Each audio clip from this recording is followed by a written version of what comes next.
Literatūros naujienos. Kaip vadinasi vienas tomas apie seksą? Stomas.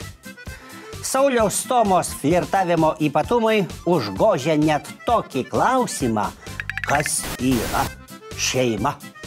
Tačiau kol visi kalba apie Stomą, niekas nepagalvoja apie vargšę žurnalistę. Juk jei dabar niekas neduos interviu, kasgi nori pakliūti į spastus. Sunkus, oi sunkus tas seno Lavelaso gyvenimas. Dominikas Štrausas Kanas, Silvio Berlusconi, Saulius Stoma. Kas sekantis? Na, bet pirmiausia, pasirūpinkime merginą. Va, matot? Tai va, trečias jau. Trečias buteliukas lašų nuo širdies. Ir vis per Stomą. Eina žmogus pas paną. Tai pasiimti kokių saldainių, pistacijų, kokių barboliukų blogiausiu atveju. O tas pasiima knygą. Kas skaitys Tomas knygą, Dieve mano. Pamatė lietuvėlė savo išrinktųjų tikrąjį veidą. Jiems svarbu tik tai pensiją užsidirbti, kad užtektų iki pat mirties. Aišku. Va. Ir paskui tik ieško mano panų pabirbinti. Man irgi pikta. Kaip nevykusiai mergino tą žurnalistę. Daro gėdą visiems vyrams. Dabar visos merginos galvos, kad tie dėdai dideli mulkiai. Tik vieni mulkiai turi pinigų, o kiti ne.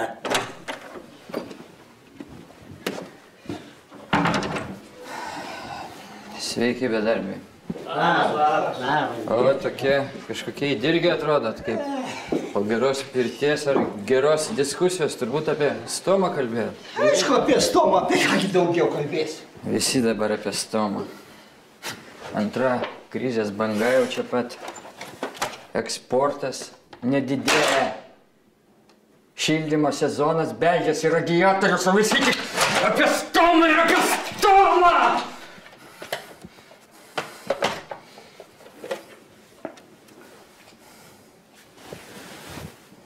Ne, iš tikrųjų, man irgi, prisipažinsiu, ramybės neduoda. Kaip taip galima? Mergina ieškojo darbo. Atrodytų, normalu. Tai tas įsiprašė pas ją į namus ir dar batus nusijėmė. Tai, klausimas, o kur moralė? Kur moralė? Kur yra tos tikrosios vertybės? Tai negana to, kad Seimūnai visą Lietuvą birbina, tai dar nusprendė atskirai. Kiekvienas va taip paėmus jauną Lietuvos pilietę pabirbinti.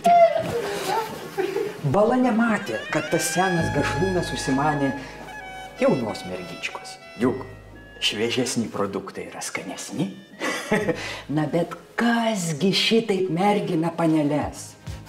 Kalbomis apie darbą, pasiūlymais išvažiuoti prie jūros. Juk tikras vyras, jisai turi sužavėti savo protu, savo iškalbą, savo liežuviu. Liežuviu gal po to. Juk niekas nejaudina moterų taip, kaip geras vyro humoro jausmas, dėmesys, plaukai ant krūtinės.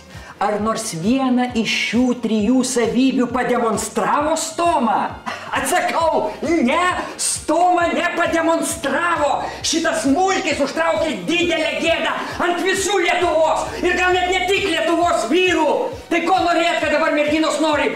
Portugalų, prancūzų, vengrų, papuanaujojų gvinėjiečių, vokiečių ir net neslėpkim vengrų ir visą tai tik tai per Stomą. Stoma, tik per jį.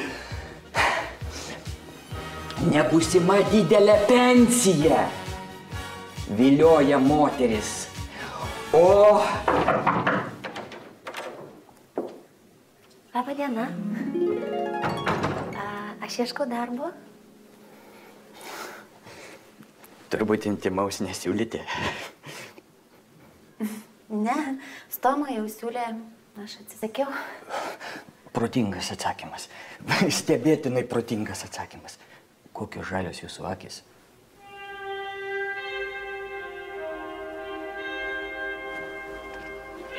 Oi, tokiam žaliom akimės tikrai rasime darbo. Einam, laikmena tau įsikrausti, aš jums visus geriausius darbo pasiūlymus.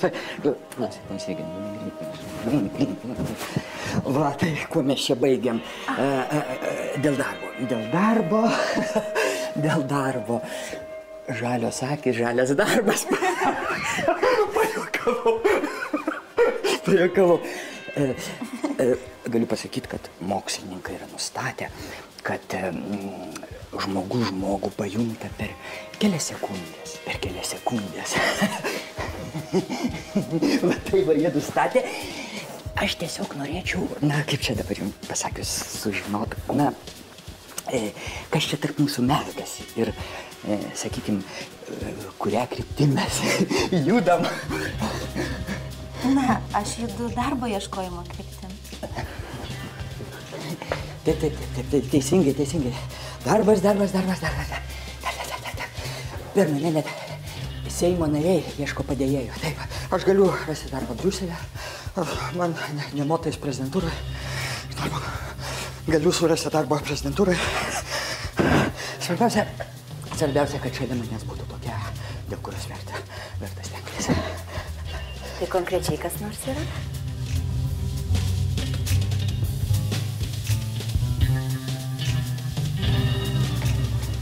Oi, šaliakė, viskas yra labai konkrečiai.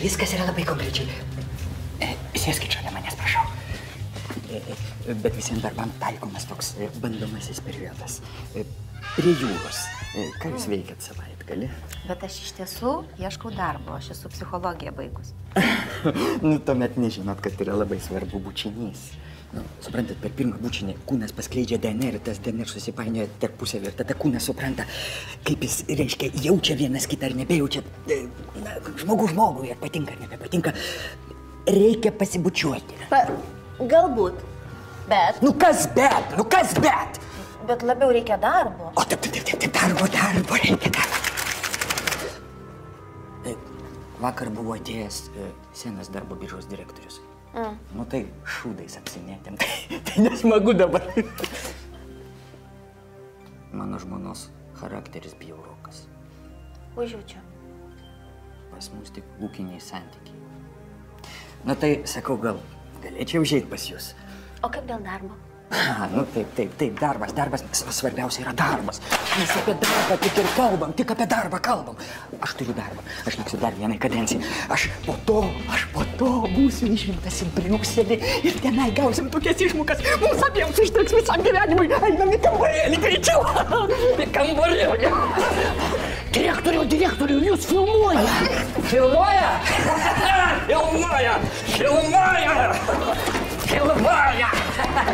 Kakadu žiūrovams linkėjimus perduokit, sudomino. Ką sudomino? Kas žaliakė, prie jūros. Nežinot ką, ačiū, aš gal geriau, žinokit, Facebook'e šieną paravėsiu. Ką jis sakė? Šieną paravės?